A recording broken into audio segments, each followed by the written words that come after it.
Hujan turun rintik-rintik di pagi hari saat aku mengantar Reno ke bandara. Tangannya menggenggam jemariku dengan hangat, sementara matanya memancarkan senyum yang selalu membuatku merasa tenang. Aku akan pulang 3 hari lagi, sayang. Cuma pertemuan bisnis biasa di Singapura, katanya sambil mencium keningku. Aku mengangguk, meski hatiku terasa sedikit berat. Jangan lupa kabari aku begitu mendarat. Ya. Pasti, jawabnya, lalu menarik koper dan melangkah masuk ke terminal. Aku menatap punggungnya hingga hilang di balik pintu. Tak pernah terlintas dalam benakku bahwa hari itu adalah kali terakhir aku melihatnya. Sore harinya, berita itu datang seperti sambaran petir di siang bolong. Pesawat tujuan Singapura dinyatakan hilang kontak dan diduga jatuh di lautan. Darahku seolah berhenti mengalir. Tangan gemetar memegang ponsel. Aku mencoba menghubungi Reno berkali-kali. Tidak ada jawaban. Hingga malam tiba, ponsel Reno tidak bisa dihubungi sama sekali. Berita di TV terus menayangkan daftar nama penumpang, dan nama Reno ada di sana. Aku tak bisa berkata-kata. Dunia seperti runtuh. Rasanya seolah-olah aku dibenamkan ke dalam lubang hitam tanpa dasar. Hari-hari setelah itu berubah menjadi mimpi buruk yang tak berujung. Keluarga Reno datang dari luar kota, menangis bersama denganku.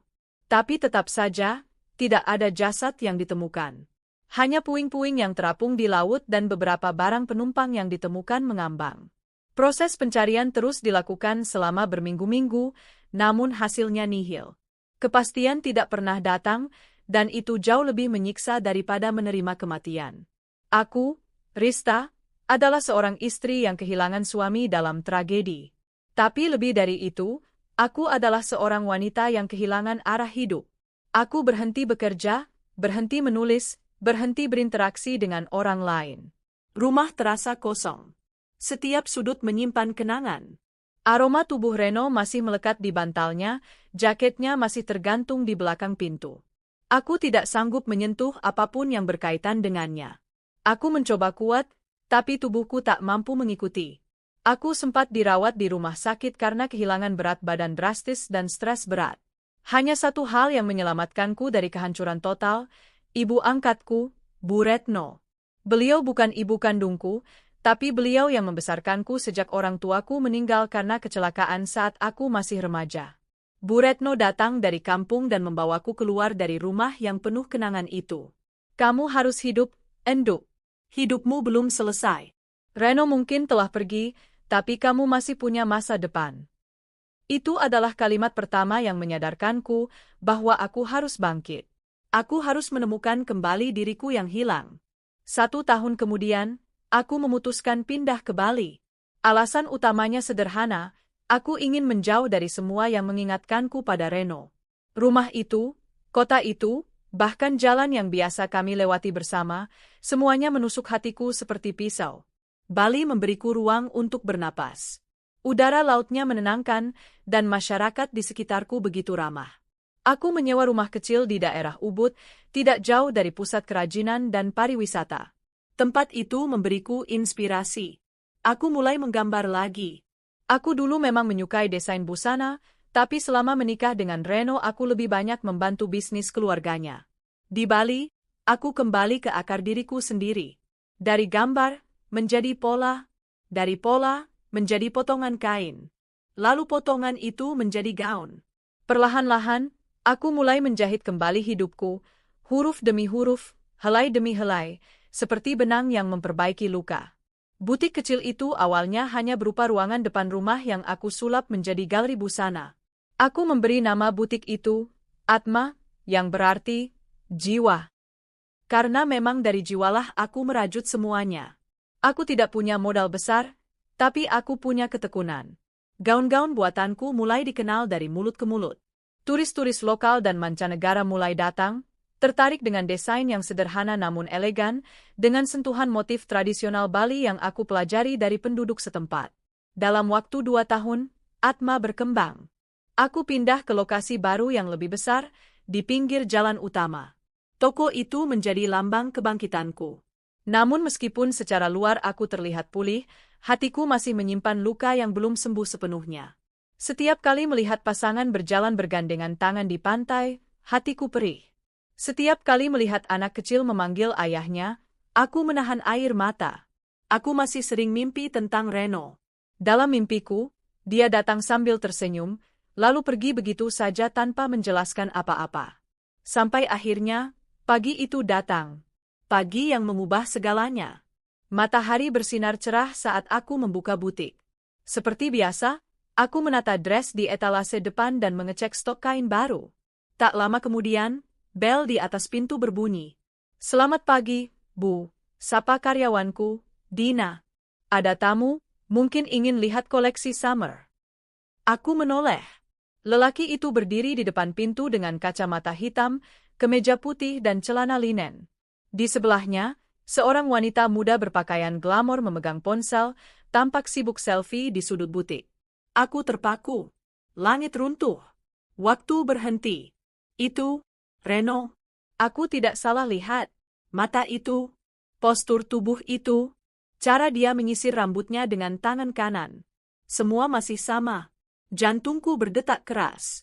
Tanganku bergetar. Seluruh tubuhku membeku. Reno, suamiku yang kukira telah meninggal 5 tahun lalu, berdiri di butikku. Hidup, nafasnya nyata. Aku nyaris jatuh jika tidak berpegangan pada meja kasir. Sementara itu, Reno hanya melirikku sekilas dan mengalihkan pandangan. Tidak ada rasa kaget, tidak ada salam. Seolah-olah aku ini orang asing baginya. Aku memaksa diriku berdiri tegak. Wanita di sampingnya akhirnya membuka suara, "Sayang, ini butik yang lucu. Lihat gaun ini cocok banget untuk dinner nanti. Kita beli 2 ya?" "Sayang?" Mataku menatap tajam ke arah Reno. Ia masih diam.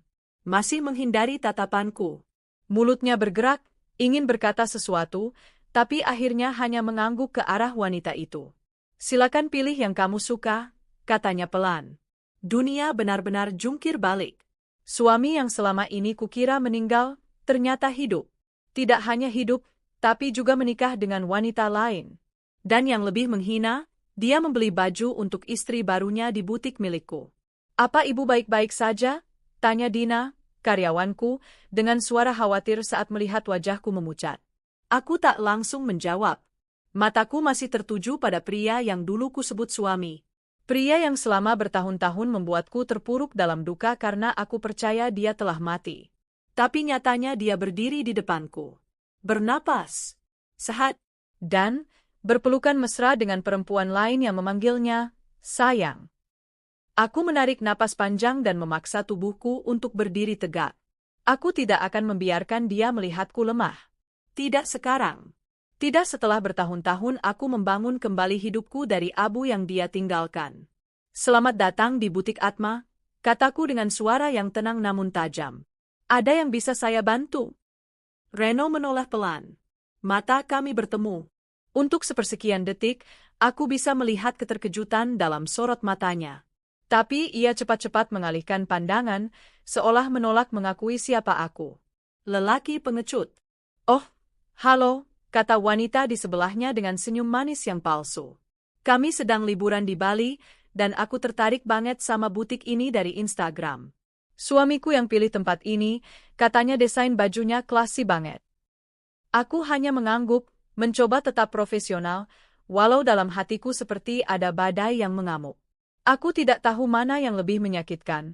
Melihat Reno hidup bersama perempuan lain, atau menyadari bahwa dia sengaja tidak kembali dan membiarkanku percaya dia telah tiada. "Pilih saja dulu, Mbak," kataku sambil tersenyum tipis. "Kalau butuh bantuan, saya di sini." Wanita itu, yang ternyata bernama Nadine, mulai memilih beberapa gaun di rak display. Sementara itu Reno hanya berdiri di dekat pintu, sesekali menatapku, sesekali melihat keluar butik. Aku bisa merasakan kecanggungannya, tapi aku tak peduli. Dia pantas merasakannya.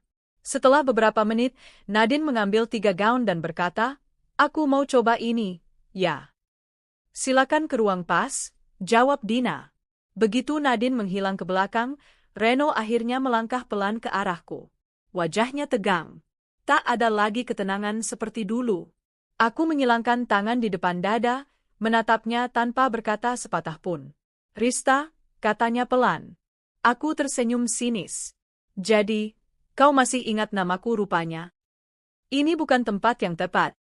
Bukan tempat yang tepat, potongku cepat. Tapi tempat ini yang kau pilih untuk beli baju buat istrimu. Di butik milik istrimu yang lama, yang kau tinggalkan tanpa kabar. Yang kau biarkan menangis setiap malam karena mengira kau mati di dalam laut. Cukup menarik, bukan? Wajah Reno pucat. Aku bisa jelaskan semuanya. Oh ya? Tolong, aku ingin mendengar dongengmu. Aku butuh hiburan.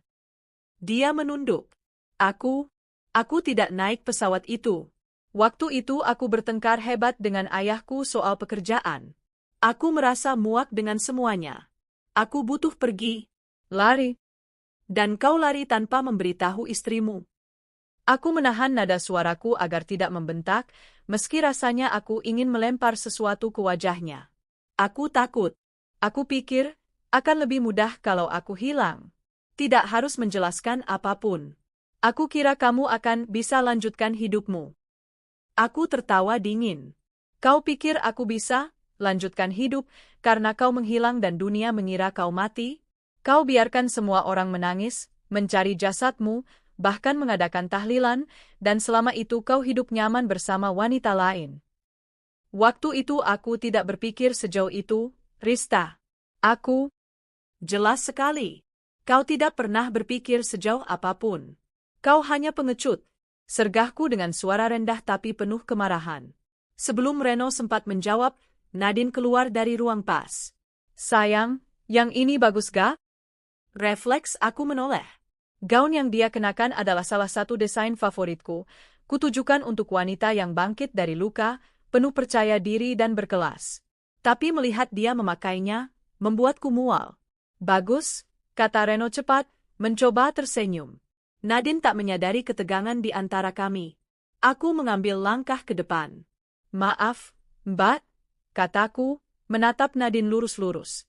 Saya rasa gaun itu tidak cocok untuk Anda. Dia mengerutkan kening. Maksud Anda? Itu gaun untuk wanita yang tahu bagaimana cara menghargai komitmen dan kesetiaan.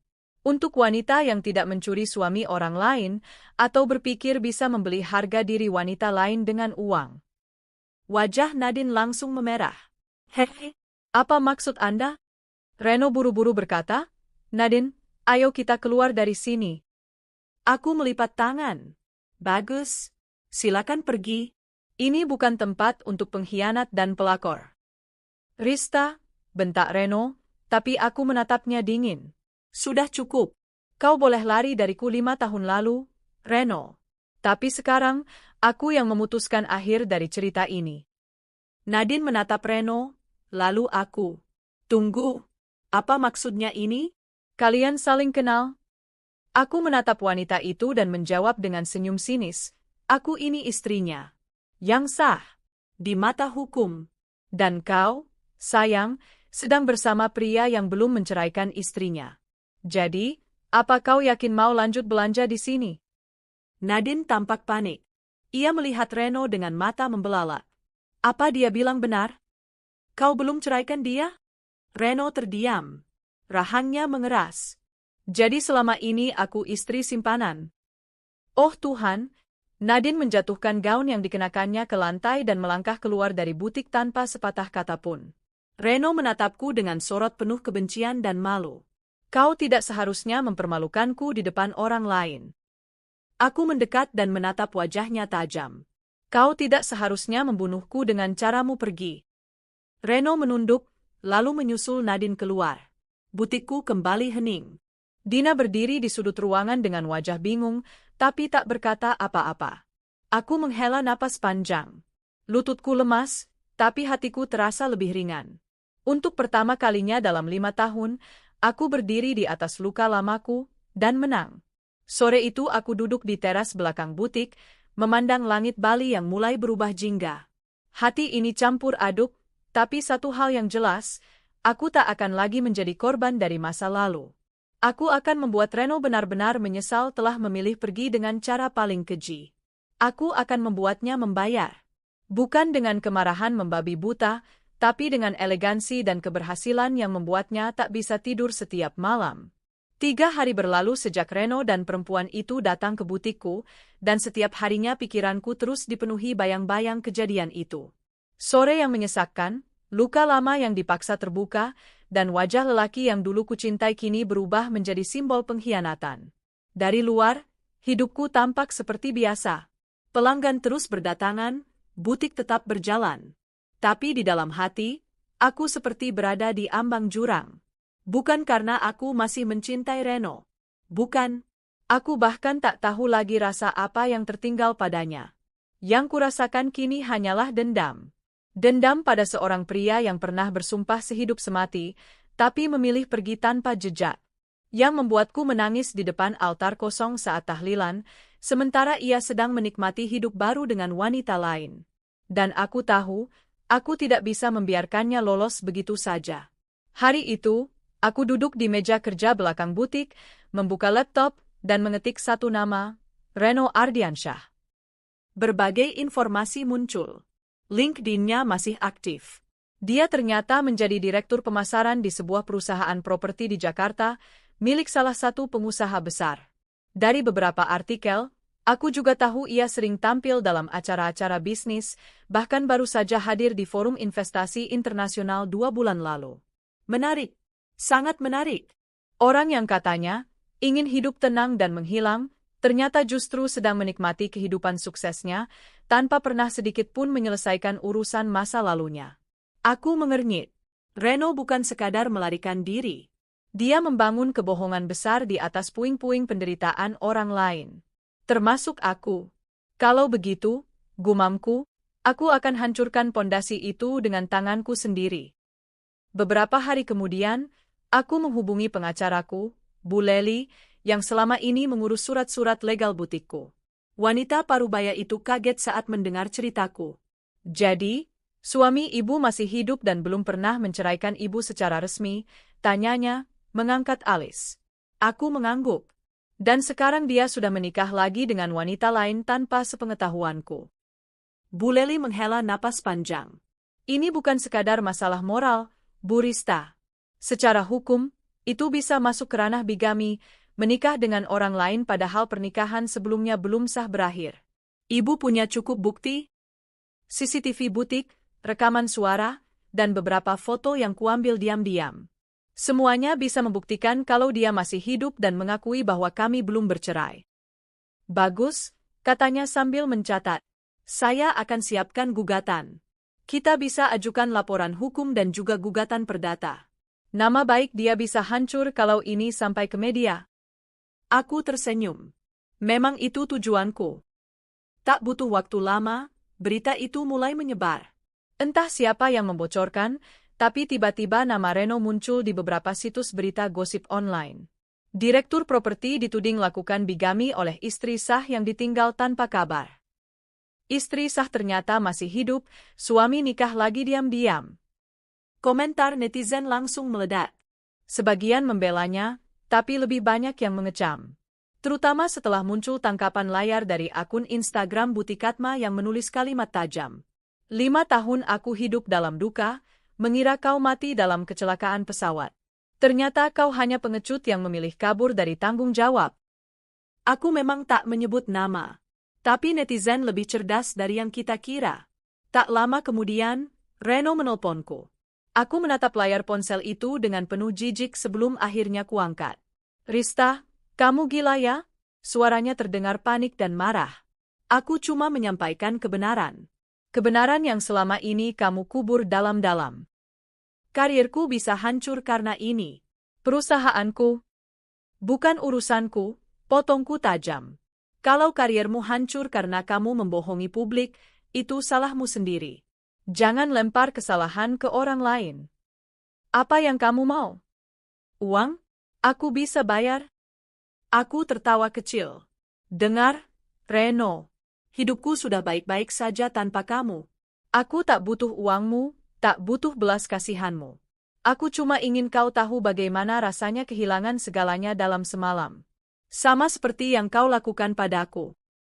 Sebelum dia sempat bicara lagi, aku menutup telepon.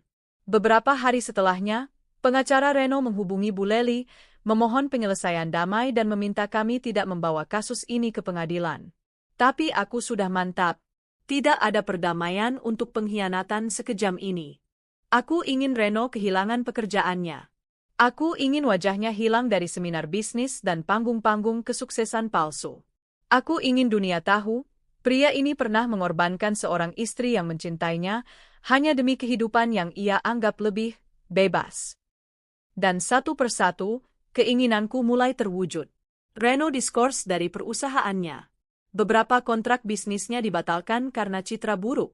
Nadine, perempuan yang dibanggakannya itu, diketahui meninggalkannya dan pindah ke luar negeri. Keluarga Nadine bahkan menuntut Reno atas penipuan status pernikahan. Dari informasi yang kudapat, Reno sekarang hidup sendiri di sebuah apartemen kecil, jauh dari gemerlap kehidupan sebelumnya. Dan aku justru diundang oleh komunitas wanita wirausaha Bali untuk jadi pembicara dalam seminar bertema Bangkit dari Luka, Bangun Kekuatan. Butikku berkembang pesat, dan aku mempekerjakan lebih banyak ibu-ibu lokal untuk membantuku produksi. Aku menjadi simbol wanita yang tak patah meski ditinggal, dan tak takut melawan meski dilukai. Suatu pagi, saat sedang membuka pintu butik, Dina menghampiriku dengan wajah penasaran. "Bu, ada laki-laki yang nunggu dari tadi di depan. Kelihatannya lusuh, kayak nggak mandi." Aku mengangkat alis. "Sendiri?" "Iya, sendirian. Bawa ransel tua. Nggak bilang apa-apa, cuma bilang, tolong bilangin ke Rista kalau aku mau minta maaf." Aku tahu siapa dia. Aku melangkah keluar. Di bawah pohon Kamboja, Reno berdiri. Jauh berbeda dari sosok angkuh beberapa minggu lalu. Bajunya kusut, wajahnya penuh lingkaran hitam. "Rista," katanya, nyaris berbisik. "Aku kehilangan semuanya. Semua orang menjauhiku. Karirku habis. Nadine tinggalkan aku." Aku menatapnya tenang. Tidak ada air mata. Tidak ada gejolak. Hanya rasa kosong yang menunjukkan bahwa aku benar-benar sudah selesai dengannya. "Dan kau pikir aku akan iba?" Dia mengangguk pelan. "Aku tahu aku salah, aku cuma..." "Kau hanya mau datang ketika dunia meninggalkanmu. Tapi aku bukan tempat pelarianmu, Reno. Aku bukan rumah untuk orang yang membakar rumahnya sendiri." Reno terdiam. Matanya mulai basah. Tapi aku tidak goyah. "Pergilah, sebelum aku benar-benar memanggil polisi untuk mengusirmu." Dia tak berkata apa-apa lagi. Perlahan-lahan, ia memutar tubuh dan melangkah pergi, menyeret ransel usangnya. Dan aku menatap punggung itu dengan tatapan tenang, lalu kembali masuk ke dalam butik, tempat di mana aku membangun kembali hidupku. Hari ini aku tahu satu hal. Aku menang. Hari-hari berlalu lebih tenang sejak Reno datang dalam keadaan menyedihkan dan kuusir dari halaman butikku. Walau sempat menguras emosiku, anehnya setelah itu aku justru merasa jauh lebih ringan. Seperti ada beban 5 tahun yang akhirnya berhasil kulepaskan. Aku tak lagi menangis di malam hari memikirkan mengapa Reno tidak kembali. Aku juga tak lagi menanyakan pada langit kemana dia pergi. Semuanya sudah terjawab, dan jawabannya cukup untuk menutup bab itu dalam hidupku untuk selamanya. Aku bukan korban lagi. Aku adalah penyintas, pemenang, dan pencipta kisahku sendiri. Pagi itu aku duduk di teras belakang butik, menyeruput kopi sambil memandangi taman kecil hasil keringatku sendiri. Ada pohon Kamboja yang dulu kutanam sendiri saat pertama pindah ke rumah ini. Kini bunganya mekar, putih dan wangi. Seolah ikut mengucapkan selamat untuk babak baru hidupku. Tiba-tiba ponselku bergetar. Sebuah pesan dari Dina masuk. "Dina, Bu, kita dapat undangan jadi sponsor untuk acara Fashion Week lokal di Ubud. Mereka minta Bu Rista jadi pembicara juga." Orang mengangkat tangan tanda perayaan berkulit cerah. Aku tersenyum. Dunia benar-benar berputar. 5 tahun lalu aku hampir kehilangan akal sehat karena ditinggal suami tanpa jejak. Dan kini, aku diminta untuk berbicara di hadapan publik, bukan sebagai korban, tapi sebagai pengusaha dan desainer yang sukses. Tanpa pikir panjang, aku membalas. "Aku setuju. Konfirmasi ya, Din. Kita ambil kesempatan itu. Kesempatan adalah jembatan menuju perubahan. Dan aku tak akan menyia-nyiakan lagi." Seminggu kemudian, Acara Fashion Week itu digelar di sebuah resort mewah di Ubud. Undangan hadir dari berbagai kalangan, desainer, pengusaha, bahkan media lokal. Koleksi butik Atma dipamerkan di runway sore hari dan mendapat sambutan meriah. Namun yang paling membuatku gugup adalah sesi sharing di malam hari. Saat MC memanggil namaku untuk naik ke atas panggung kecil, jantungku sempat berdegup kencang. Tapi saat kulihat wajah-wajah penuh antusiasme di hadapan, aku tahu aku berada di tempat yang tepat. Apa yang membuat saya bertahan? Aku membuka sesi dengan pertanyaan itu.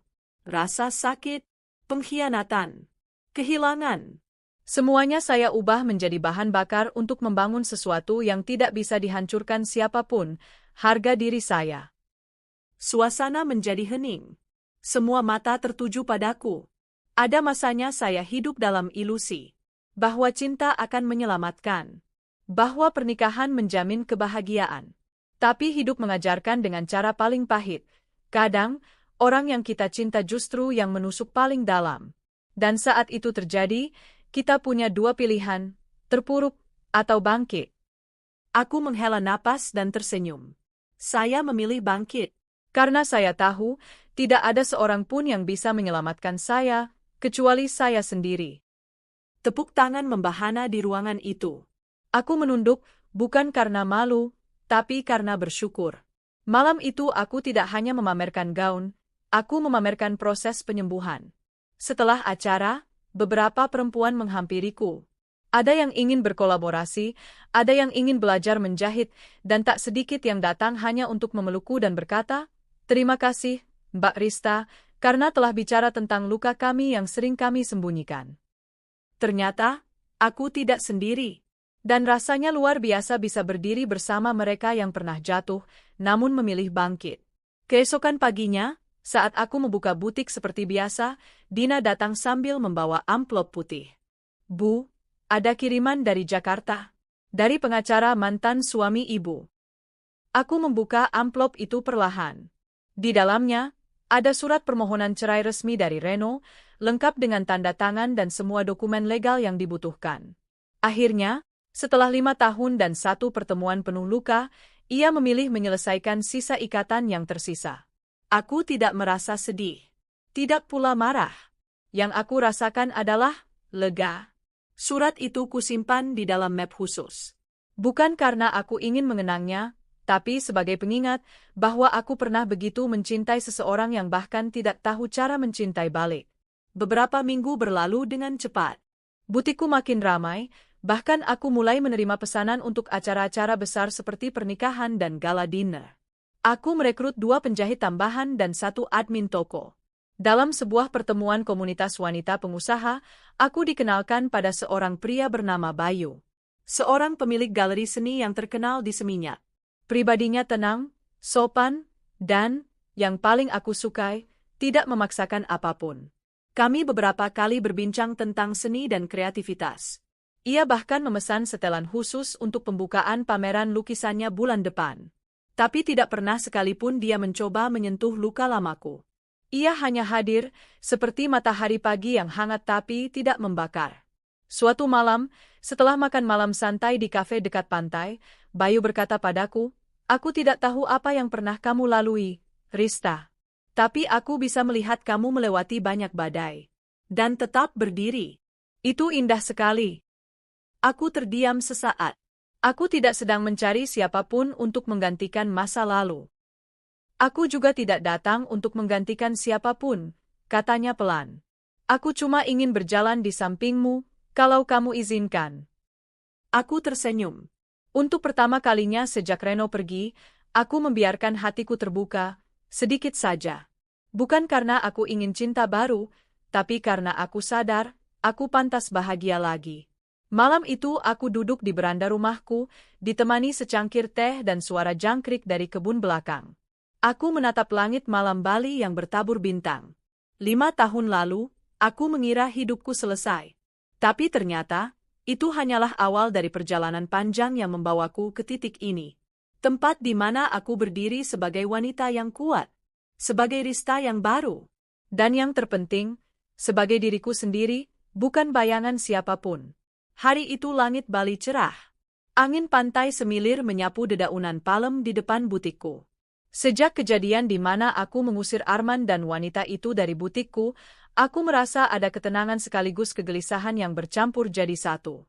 Ketika aku menatap pantulan wajahku di kaca etalase, aku melihat seorang wanita yang berusaha tegar, namun dalam hatinya masih menyimpan luka yang belum sembuh. Beberapa hari setelah kejadian itu, butikku kembali ramai. Mungkin karena pengaruh video yang sempat viral saat aku mengusir Arman dengan tegas.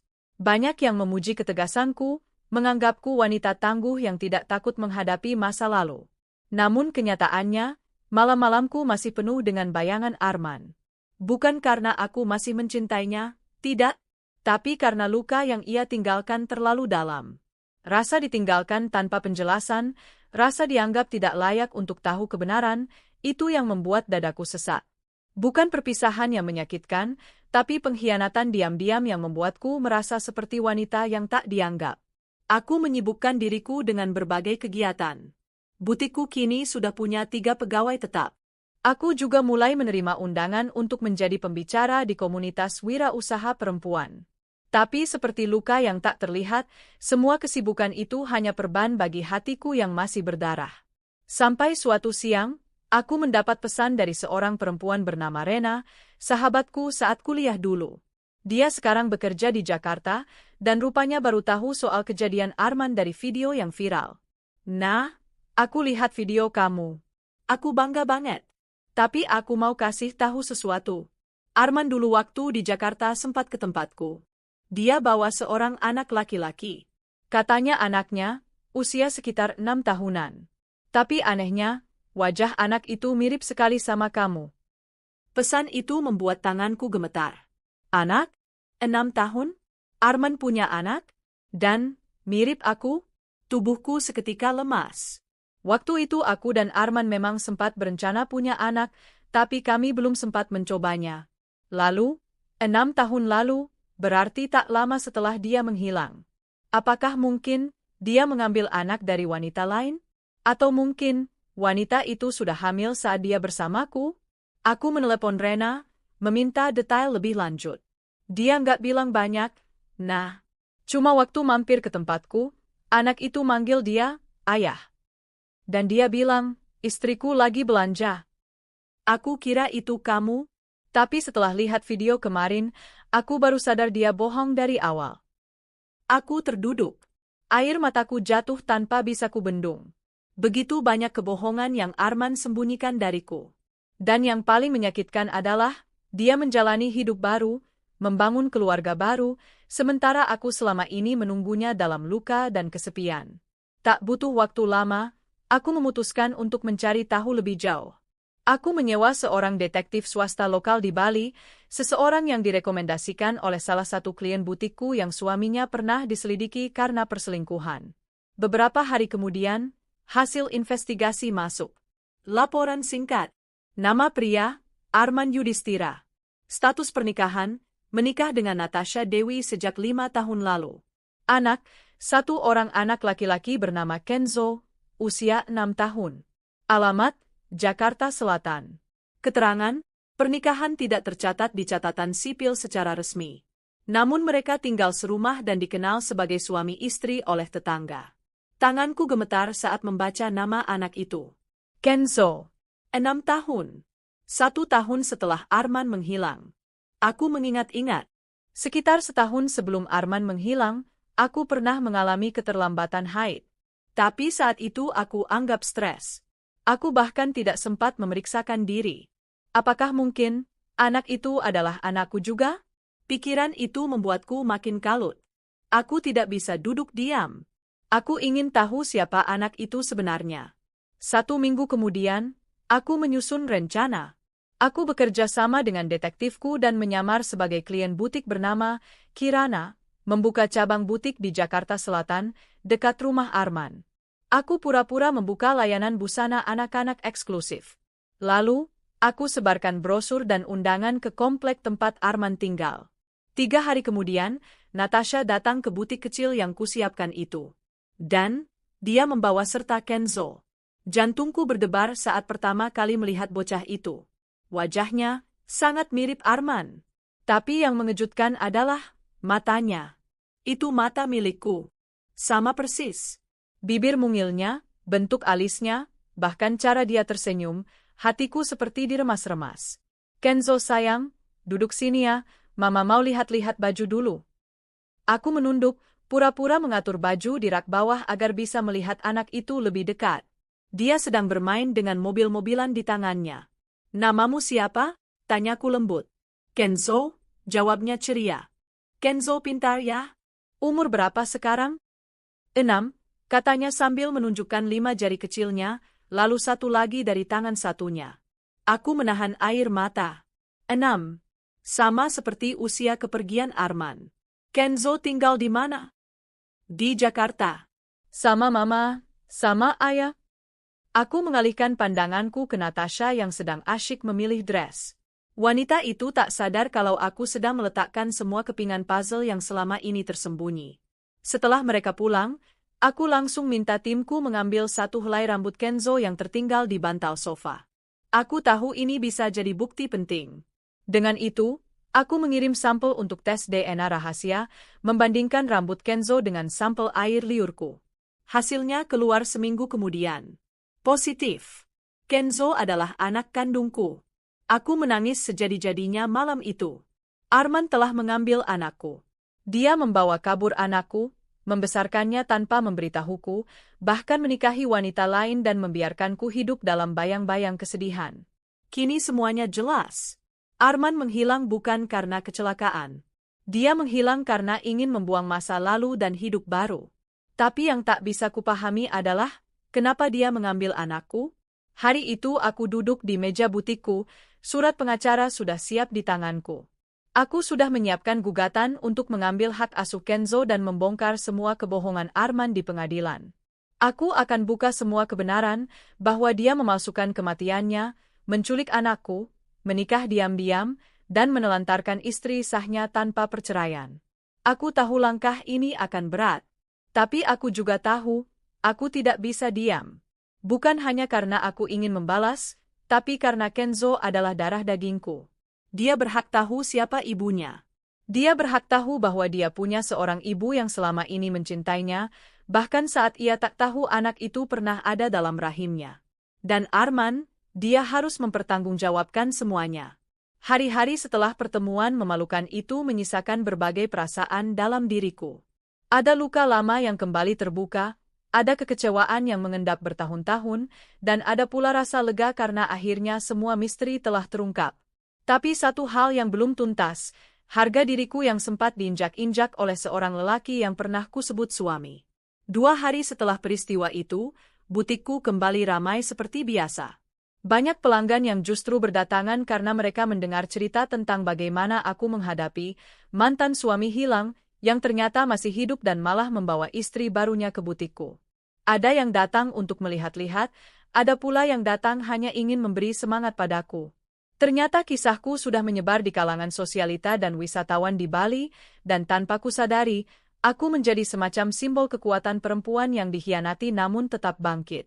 Namun bagiku, ini belum selesai. Suatu malam, aku duduk di balkon rumahku, menatap langit yang mulai gelap. Angin laut bertiup lembut, membawa aroma asin yang menenangkan.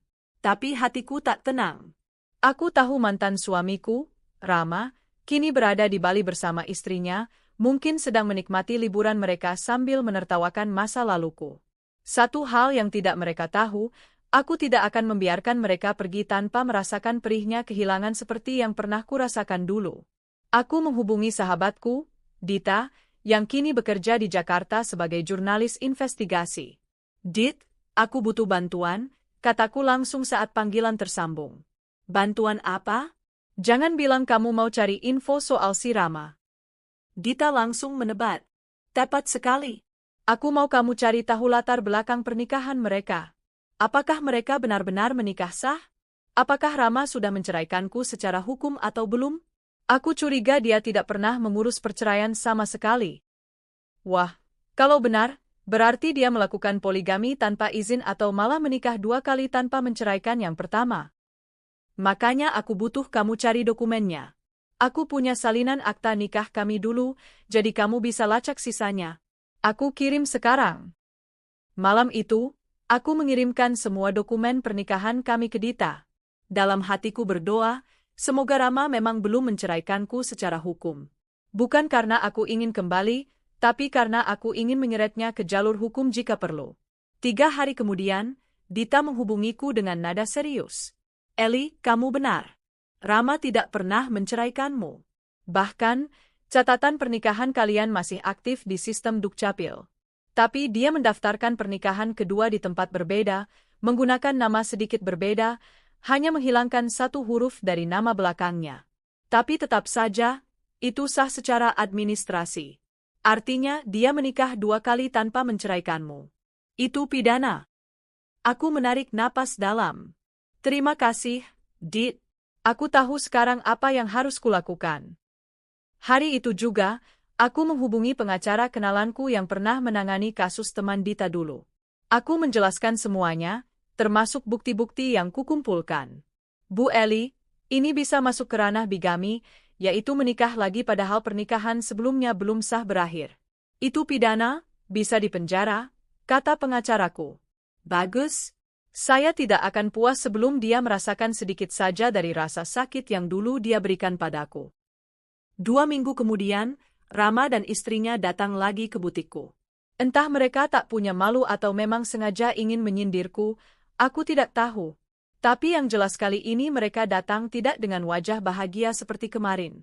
Wajah Rama terlihat tegang, sedangkan wanita di sampingnya terlihat kesal. Aku berdiri di balik meja kasir, menatap mereka tanpa senyum. Kami ingin bicara, kata Rama. Kalau kamu mau bicara soal baju atau butik, silakan. Tapi kalau soal lain, saya sudah tidak punya urusan dengan kamu, kataku datar. Eli, aku tahu kamu dendam, tapi kamu tidak bisa laporkan aku seenaknya. Aku tersenyum tipis. Aku tidak seenaknya. Aku laporkan berdasarkan hukum. Kamu menikahi wanita ini tanpa menceraikanku. Aku masih istrimu secara hukum. Jadi, siapa yang seenaknya sekarang? Wanita di sampingnya menoleh tajam ke arah Rama. Apa? Kamu belum cerai darinya? Rama diam, keringat mulai membasahi pelipisnya. Aku menikmati pemandangan itu. Selamat menikmati kehidupan pernikahan kalian. Oh iya, jangan lupa panggilan dari polisi minggu depan. Aku yakin itu akan jadi liburan yang sangat berkesan. Aku membalikkan badan dan meninggalkan mereka berdiri di tengah butik. Banyak pelanggan yang menyaksikan pertengkaran itu, beberapa bahkan merekam diam-diam. Aku tak peduli. Biarlah semuanya tahu bagaimana seorang pria pengecut mencoba melarikan diri dari tanggung jawab. Seminggu kemudian, berita tentang seorang pria bernama Rama yang dilaporkan atas kasus bigami mulai tersebar di media online lokal. Meski tidak menyebut nama lengkap, banyak yang bisa menebak siapa dia. Terutama setelah video pertengkaran di butikku menjadi viral di media sosial. Rama langsung kehilangan pekerjaannya di perusahaan swasta yang cukup besar. Reputasinya hancur. Istri barunya kabarnya meninggalkannya dan kembali ke kota asalnya. Dan aku hanya melanjutkan hidupku seperti biasa, lebih ringan, lebih lega, dan lebih kuat. Aku tahu luka di hatiku tak akan pernah benar-benar sembuh. Tapi melihat orang yang menyakitiku akhirnya menerima akibat dari perbuatannya, memberi rasa puas tersendiri. Aku bukan wanita yang akan menangis dan memohon untuk tidak ditinggalkan. Aku adalah wanita yang akan bangkit dan memastikan orang yang menyakitiku tidak akan pernah lupa bahwa aku bukan korban, tapi pejuang. Dan kini, setiap kali aku duduk di butikku yang penuh dengan pelanggan setia dan melihat para perempuan yang tersenyum mencoba pakaian pilihannya, aku tahu satu hal. Hidupku tidak berhenti ketika Rama meninggalkanku. Justru baru dimulai. Pagi itu aku bangun lebih awal dari biasanya. Matahari belum sepenuhnya menampakkan diri, namun aku sudah duduk di balkon villa dengan secangkir kopi di tangan. Suara ombak Bali yang menenangkan, udara yang masih segar, dan cahaya keemasan yang mulai muncul di ujung cakrawala memberiku rasa damai yang luar biasa. Tapi pagi ini berbeda. Hari ini adalah puncak dari segala perjuanganku. Butikku, yang dulunya hanya toko kecil berisi beberapa potong pakaian hasil tanganku sendiri, kini telah menjelma menjadi salah satu butik paling eksklusif di Bali. Aku bukan hanya pemilik, tapi juga ikon fashion lokal. Banyak artis dan sosialita berbondong-bondong ke butikku, menjadikannya tempat langganan mereka. Setelah insiden memalukan dengan Bagas dan istrinya, aku tahu hidupku tidak boleh hanya berhenti pada luka dan amarah. Aku harus melangkah lebih tinggi. Dan kini, saat mereka mulai terpuruk, aku justru berada di puncak kejayaan. Seminggu setelah kejadian di butik, salah satu rekan kerjaku yang dulu sempat satu tim dengan Bagas di perusahaan tempat ia bekerja, datang ke butikku. Namanya Reza. Dia tidak hanya membelikan pakaian untuk istrinya, tapi juga datang dengan informasi yang sangat mengejutkan. Laras, kamu tahu nggak? Setelah kamu usir Bagas dan istrinya dari butikmu, videonya viral, kata Reza sambil tersenyum geli. Netizen pada simpati sama kamu. Mereka cari tahu siapa kamu sebenarnya. Banyak yang kaget ternyata kamu dulunya istri sah Bagas, dan sekarang kamu sukses banget. Aku terkekeh kecil. Aku nggak menyangka videonya bisa viral sampai seperti itu. Dan yang lebih gila, perusahaan tempat Bagas kerja langsung menyelidiki masalahnya. Ternyata dia sudah pakai data palsu untuk klaim kematian, dan ternyata pernikahan dia dengan perempuan itu nggak sah secara hukum. Dia belum menceraikan kamu, Laras. Aku terdiam. Meskipun hatiku sudah tidak lagi menyimpan cinta untuk Bagas, mendengar bahwa semua kebusukannya mulai terbongkar membuat dadaku terasa lapang. Keadilan akhirnya berpihak padaku. Reza melanjutkan, perusahaan memecatnya dengan tidak hormat. Semua asetnya dibekukan karena ada kecurangan pajak juga. Sekarang dia nggak punya pekerjaan, nggak punya rumah, dan kabarnya istrinya itu kabur bawa semua uang yang tersisa. Aku tersenyum kecil. Hidup memang seperti roda, Reza. Tapi aku nggak pernah menyangka roda milik Bagas akan berputar secepat itu ke bawah. Malam itu, aku duduk di studio desainku, menatap koleksi terbaruku. Aku sedang mempersiapkan peragaan busana pertamaku yang akan diadakan bulan depan. Tak disangka, aku menerima pesan WhatsApp dari nomor asing. Pesannya pendek. Laras, ini aku, Bagas. Boleh aku bicara? Sekali saja. Tanganku sempat gemetar. Tapi kemudian, entah kenapa, aku merasa tenang.